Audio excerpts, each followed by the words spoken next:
I'm Mark Golub, and in the news, questions continue to surround the Iran nuclear deal, or what's formerly known as the JCPOA, the Joint Comprehensive Plan of Action, which the Obama administration claimed will prevent Iran from developing nuclear weapons of its own. Of course, we all remember the enormous disagreement between those who supported the deal and those who thought it was a form of unnecessary, foolhardy appeasement, which at best would only delay Iran's acquiring a nuclear weapon. During the last presidential election, Donald Trump was adamant that the JCPOA was the worst negotiated deal in American history, and that it had to be significantly improved, or the United States should withdraw from the deal. Now, recently, the president took steps in that direction, refusing to approve the latest recertification of the deal, which the president must do every 90 days. At the same time, the president wants Congress to impose sanctions on Iran's Islamic Revolutionary Guard, which he believes should be on America's official terrorist list. And what's interesting to note is that in the Jewish community, there are many Jews who were against the Iran nuclear deal at the time, but who now oppose the presidency of Donald Trump in the harshest terms possible, and who find themselves in a conundrum. Many feel that it is impossible to endorse any Trump policy, even if it has merit, without betraying their opposition to the Trump presidency. It's as if political ideology now supersedes public or foreign policy. Well, one of the most articulate opponents of the Iran nuclear deal at the time was Alan Dershowitz, professor emeritus at Harvard Law School, where for some 50 years he served as the Felix Frankfurter Professor of Law. Alan is also a most prodigious author on a range of human rights, the law and constitutional issues, and on matters of Jewish concern and the State of Israel. Alan's latest book is entitled Trumped Up: How Criminalization of Political Differences Endangers Democracy. It's always wonderful to have Alan back with us on JBS. Alan, thank you for joining us once again. As you know, I always enjoy being on your show because you ask such intelligent questions and you have such good listeners. I appreciate it very much. So there's a whole host of things I want to talk to you about this half hour, but I want to begin with the Iran nuclear deal. What's your sense of the president's attitude? And again, you were one of the most strongest critics against the deal. You thought that President Obama made a serious mistake. What do you do? How do you view now the steps that President Trump is taking? I think President Trump did the right thing by refusing to certify the deal. There is mounting evidence that Iran is violating the deal. Evidence is coming from a number of sources. But even if Iran were to comply with this very poorly negotiated deal, it would give them the ability to spin centrifuges within 8, 10, 12 years, which would allow them to transition very quickly from civilian to military use. Remember, the deal itself has the following sentence. It says, Iran reaffirms that it will never under any circumstances seek to develop or acquire nuclear weapons.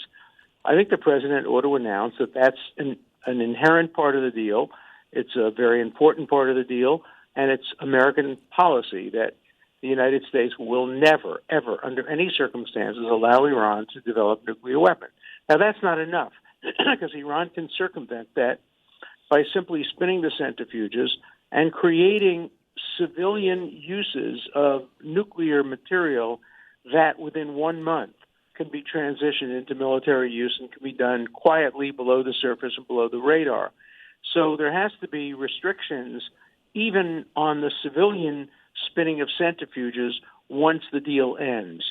So I think it's probably too late to get out of the deal at this point because it was signed by a variety of other countries. But I think we can do much in the United States to improve the deal and make sure that it becomes not a green light for the development of nuclear weapons when the deal expires and the sunset provisions kick in, but that it becomes, again, a red light, providing that Iran keep its word that it will never, under any circumstances, seek to develop nuclear weapons. Okay, you say two very important things at the same time. At the one hand, you're saying that it really is too late for the United States to get out of the deal. There's something unrealistic. To get out of it completely, yeah. Yes. And then you say there may be ways to improve it, which is what Donald Trump right now is saying. Alan, in your mind, what leverage does the United States have to improve the deal in any respect? And by the way, there are those, we had Robert Satloff on last week. He talked about the ICBM program that Iran has. He talked about the fact that Iran is exporting terrorism throughout the world. He talked about the fact that Iran is holding American hostages, none of which was tied to the original deal. And Donald Trump is suggesting those things should be tied to the deal. But my question for you is, what leverage do you think we have to move the deal forward in any way? Well, I think we have considerable leverage. We can still, through Congress, impose sanctions on anybody who deals with Iran. We can send a message to the world saying you have two choices, companies. You can deal with Iran or you can deal with the United States, but you can't do both. If you deal with Iran, we, the United States, will not accept your business. You don't need England and China and France and Germany to join in with that. The United States has incredible leverage. Would it be as great as it was before when we were working together with these other countries? No, it wouldn't, but it would impose a considerable amount of leverage. Now, the risk is the Iranians may say, all right, if you're going to do that, we're going to get out of the deal. Well, that's their decision. And if they do, then the United States and other countries are going to have to decide how to prevent Iran from developing nuclear weapons. The one thing we don't want is Iran to become North Korea, because it would be 10 times more dangerous than North Korea. North Korea is a tiny little bankrupt country that really only wants to preserve its own control over its own people. Iran is an extraordinarily wealthy, very brilliant country with hegemonic interests in the entire Middle East. It wants to become the leader of the entire Middle East and acquire all of its oil. Already it's creating what has been called the Shia Crescent, starting in Iran, going through the Shia parts of Iraq, through Syria, which Iran now essentially controls, and through Lebanon, which it completely controls, through Hezbollah, and then the arc even reaches to Sunni Hamas in Gaza. So they are the greatest exporter of terrorism. They have killed many, many Americans, including American Marines.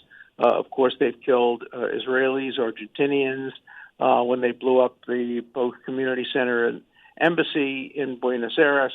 They are a hostile country, and they have declared war, basically, on Israel. The attack on the Israeli embassy was an act of war to which Israel is entitled to respond as a matter of international law. It hasn't done it, but it has the right to do it at any time. And it would do it if Iran were on the verge of developing nuclear weapons. The one thing that's clear is no Israeli prime minister, and I'm not saying only Netanyahu or people from Likud, but no Israeli prime minister, no matter how far left they were, would ever allow Iran to develop nuclear weapons without at least making an effort to destroy their nuclear capacity before it could be used against the citizens of Israel. That would be their obligation.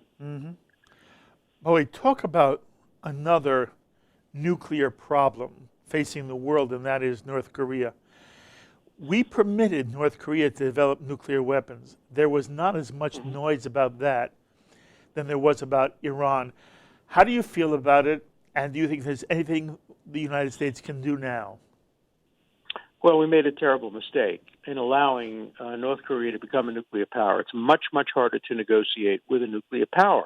And that's an object lesson for us with Iran. We now have leverage over Iran. If Iran develops nuclear weapons, there will be no leverage. They will threaten Saudi Arabia, the Emirates, Israel, the entire Middle East, and could even threaten parts of Europe. And if they develop intercontinental ballistic missiles, the east coast of the United States, we cannot allow that to happen. And we should learn the lesson from what happened in North Korea. we're really stuck in North Korea. We can't really effectively preempt and attack their nuclear facilities because they would then direct them against South Korea, Japan, and other American allies. And, this is a regime that could do desperate things if they were in a desperate situation. So we're in a very, very difficult position in relation to North Korea, not so in relation to Iran yet. That's the key. We made a mistake with North Korea. We should not repeat that mistake with Iran. Okay. Talk to me about one other issue related to Donald Trump. The president decided the U.S. should pull out of UNESCO, the educational cultural arm of the UN, which has a long anti-Israel bias and recently renamed historic Jewish sites with Muslim names. You've written about the president's withdrawal from UNESCO. How do you feel about it? I think it was exactly right. It should have come earlier. It should have come under the Obama administration. I pushed for it then. I think it's the right decision. We may want to go back at some point. UNESCO has just elected a Jewish woman from the Azulai family, a very prominent North African family, to become head of UNESCO. That may change things. It may not. We have to wait and see. UNESCO still has an automatic majority against Israel, and it has distorted history and culture and education in the interests of bigotry and anti-Semitism. And we must have zero tolerance for bigotry and anti-Semitism, particularly when it comes from organizations like the United Nations. I think it was Justice Jackson who said that the worst form of injustice is that which masks as law or justice.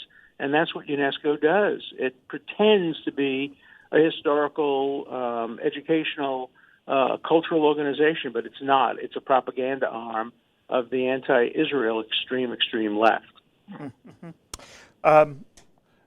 When you say that, it sparks another question I've had, and there's no one I've wanted to talk to about this more than you. You have come under heavy criticism now because you are not taking a simplistic view vis-a-vis the Trump administration. One of the things that we see going on in our society as a whole is an unwillingness for people to listen to those on the other side. And the argument, Alan, is often that one has a right to in some way shut down hate speech. And there's a tension between free speech on the one hand and hate speech on the other. I want you to speak in general, philosophically from your perspective. How do you draw the line between free speech and is any speech ever, in your mind, speech which should be prevented from people having to listen to, for example, on a college campus? Well, first, let's start by saying the whole distinction is a phony distinction. The hard left, the people who want to ban hate speech, use hate speech themselves. I'll give you an example. At Berkeley, when I spoke 2 weeks ago, they wanted to ban me because they were accusing me of hate speech for making, quote, the liberal case for Israel. Exactly right. I advocated a two-state solution. I advocated an end of Israel settlement policies, the ability of the Palestinians to thrive on their own state, and that was called hate speech. Yes. But then a week after I spoke, there was a vicious Nazi cartoon of me in the official University of California newspaper. By the way, it's also the official newspaper of the city of Berkeley. It portrayed me in a Dershowitz-type pose as a tarantula, as some kind of a spider, with one foot stomping and killing a Palestinian child, and in my other hand holding an IDF soldier with a gun murdering another Palestinian child, with a look on my face that could have been written by Julius Streicher, the editor of Die Stürme. And so they use hate speech against Israel, but want to prevent moderates like me from speaking in the name of hate speech. So it's a phony argument. It's just another variation of speech for me, but not for thee. And that's why we shouldn't have criteria like hate speech. One person's hate speech is another person's love speech. Yes. All speech should be free. When the cartoon appeared about me, Some people try to get it suppressed. Some people try to get the newspaper to rescind it. I said, no, I want it to be publicized around the world, along with the names of the people who promoted it. I want the name of the artist to be prominently featured. I want the name of the editorial board that allowed it to be published, because they had the right to say no, as they would if it was a sexist or homophobic or racist or anti-Muslim cartoon. I want their names to be out there so that every employer can ask them, well, why did you do that? Why are you promoting anti-Semitism? So that when they apply to graduate school, the admissions committee will ask them, why did you promote a cartoon like that? I think the answer to hate speech is not censorship. It's more speech. It's good speech. It's speech that exposes and shames those who would engage in hate speech. So I'm completely consistent in my view. I don't want to see any censorship. I want to see all speech out there, but I want to see people held accountable in the court of public opinion for what they write, what they say, and what they draw in cartoons. Okay, I want to push you just one moment. Would you argue therefore, if the Ku Klux Klan wanted to speak, if neo-Nazis wanted to speak, and you and I have talked many years about the march in Skokie, but in today's world, if KKK, if white supremacists wanted to talk about the evils of the black race, if there were neo-Nazis who wanted to talk about the pigs that Jews are, in your mind, is that also speech which should be permitted on an American campus? Well, you say permitted. The government should not have the power to censor it. The government should not have the power to censorship. Private universities obviously can make choices about who they invite. The National Football League can make rules about what players should do during the Star-Spangled Banner. But when the First Amendment is at issue for governments, they can't choose between good speech and bad speech. Martin Luther King is no more protected in his speech than David Duke is in his when it comes to the First Amendment, the Constitution. And that's why I always pose the shoe on the other foot test. What would be the reaction if instead of black players kneeling during the national anthem, which I thoroughly disapprove of, but defend their right to do, what if instead there was a white player who donned a Ku Klux Klan hood during the playing of the national anthem? He would have exactly the same right to do it. But we'd see a lot of the same people who are defending the right of African-American players saying, no, but the white player had no right to do it. We have to have the same content-neutral standards under our First Amendment. But that doesn't mean that a private newspaper or a private university or the National Football League, which is private, or Google or Facebook have to apply the same rules that the government applies. But I think they should be consistent. I think you should have the same rule for the right as for the left, the same rule for haters of the right and haters of the left. I don't think you can make distinctions based on whether somebody is conservative or liberal, radical or reactionary. Okay. And one more time, what you hear in the Jewish community all the time is the other side is preaching not only hateful speech, but hatred for another group. And that's the reason why, as a private institution, whether it's a university, is Berkeley private, Alan? No, it's a public university, Right. state Okay. university, University of California. But would you feel differently if it were a private university that didn't want you to speak there?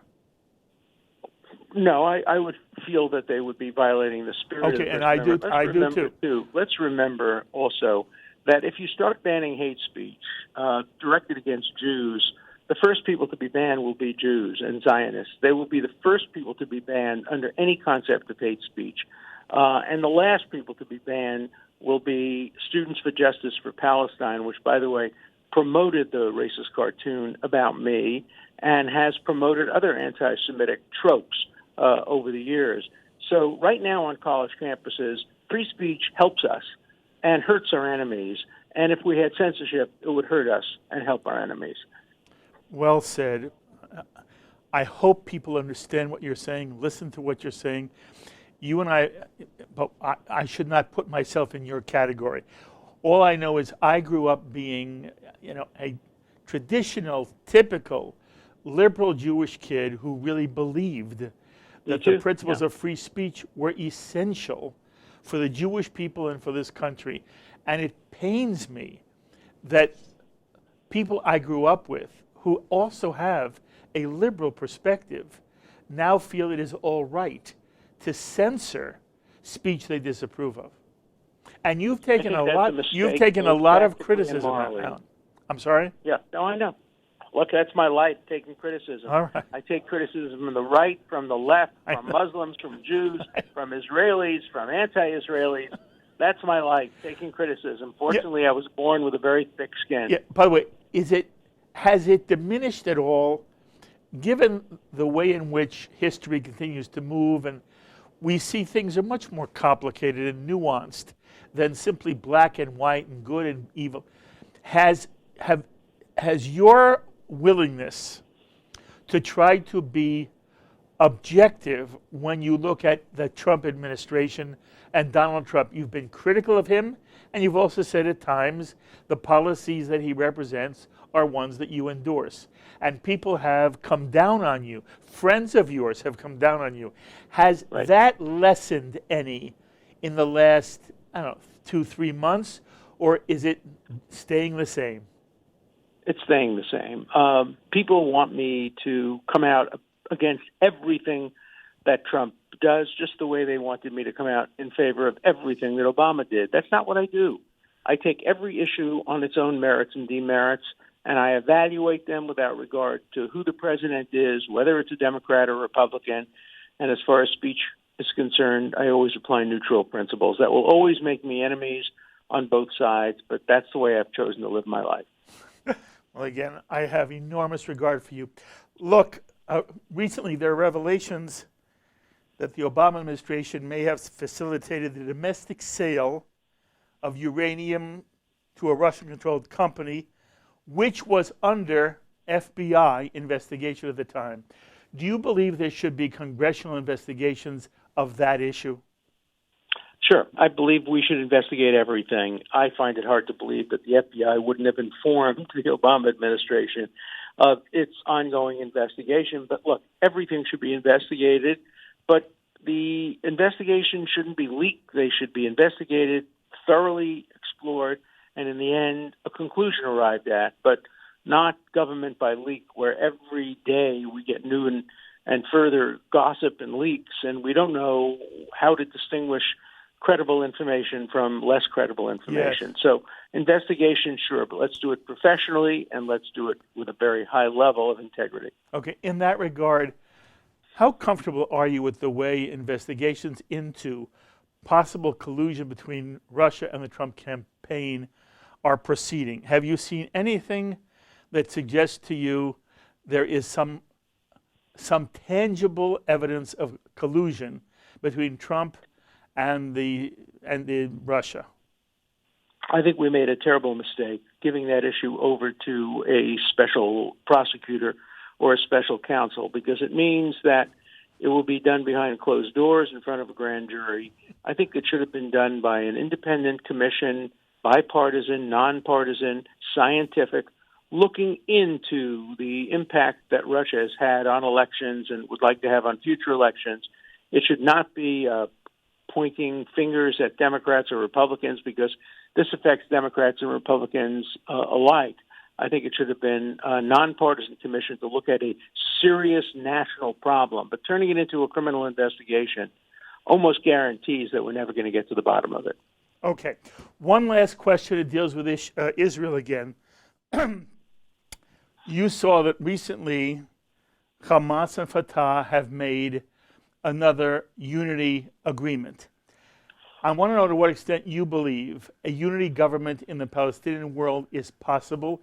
Do you feel it is a substantive, positive move in the Middle East? It remains to be seen. If it means that Hamas maintains its military wing and continues to send rockets into Israel, it will have accomplished nothing. If the Palestinian Authority can really take over the military wing of Hamas, which so far has not happened, it doesn't look like it's going to happen, it could be a step forward. It would be good if there was one government that spoke for all of Palestine, and if that one government recognized Israel's right to exist as the nation state of the Jewish people and gave up terrorism and the armed struggle and went to the negotiating table. I think we're quite far away from that, but any step in that direction should be encouraged so long as it doesn't give a cover for Hamas's terrorist activities. Mm-hmm. Last week, Alan, we spoke with Itamar Marcus, the director of Palestinian Media Watch. He described how Mahmoud Abbas and the Palestinian Authority continue to reinforce the notion that Jews are somehow subhuman, which is how Israelis and Jews are depicted in the most recent editions of official Palestinian textbooks, how the things Abbas and the PA say in Arabic are far different than what they say in English. And I've heard Alan this analysis over and over again. To the extent to which it's true, you have access to people I never meet. I can never understand why bright, sophisticated, long-serving members of America's State Department, the diplomatic corps, do not see this part of the reality as plain as day, and why American foreign policy is not shaped by this reality. Do you understand why American administrations and why members of Congress seem unable to understand the fundamental irredentist philosophy that's the foundation of Muslim, Palestinian, Arab perspectives? I think because the Palestinians have figured out how to talk out of both sides of their mouths. I meet with Abbas from time to time. I met with Fayyad. I meet with Saeb Erekat. I meet with many of the leaders of the Palestinian Authority. When I meet with them, they are unfailingly polite. They say the nicest things about the Jewish religion and Jewish people. They talk the talk of peace because they're doing it in English, and they're doing it in Washington, D.C. or in New York City. Obviously, a very different kind of approach occurs when some of the leaders speak to their own people.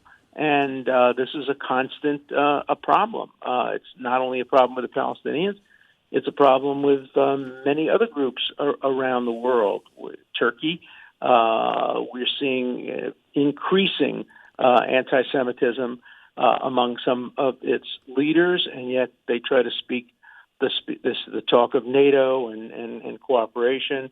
When they come to the United States, we see it in many, many other areas. And so it shouldn't be surprising. The State Department always tries to get the best possible read, the most positive read, because they're looking to diplomatic solutions. And they're looking to discourage military solutions. But I think any thoughtful person knows that when at least some Palestinian leaders speak to their own street, they speak with a different tone, different music, different lyrics than they do when they come and speak to American leaders or even American Jewish leaders.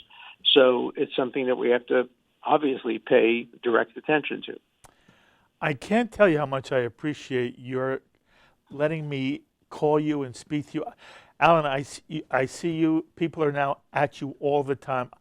You've always been in demand. I don't think I've ever seen you in as much demand as you are now. And by the way, how is Trumped Up doing?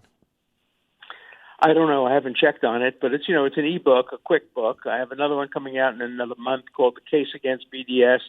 As I get older, I have to write more quickly. So turning out a lot of books. Good and then for I'm you. Do a memoir. Okay. About my defense of Israel over 70 years. So I'm doing a lot of writing, and I'm trying to retire, but it's not taking. No one will let you. Anyway, thank you so much. Good luck with the next book when it comes out. My pleasure. You and I will speak about it. We'll talk again soon. Thank you, Alan. Thank you. Be well. Bye. Alan Dershowitz, Professor Emeritus at Harvard Law School, the author of Trumped Up, How Criminalization of Political Differences Endangers Democracy, published by Bombardier Books. It's available on Amazon. As always, my thanks to our director, Sloan Copeland, production coordinator, Serge Goldberg, JBS's Associate Director, Dara Golub, editors John McDevitt and Cordelia Saporin, and to the producer of In the News, Carol Lilienthal. Until the next time, I'm Mark Golub. Be well, my friends.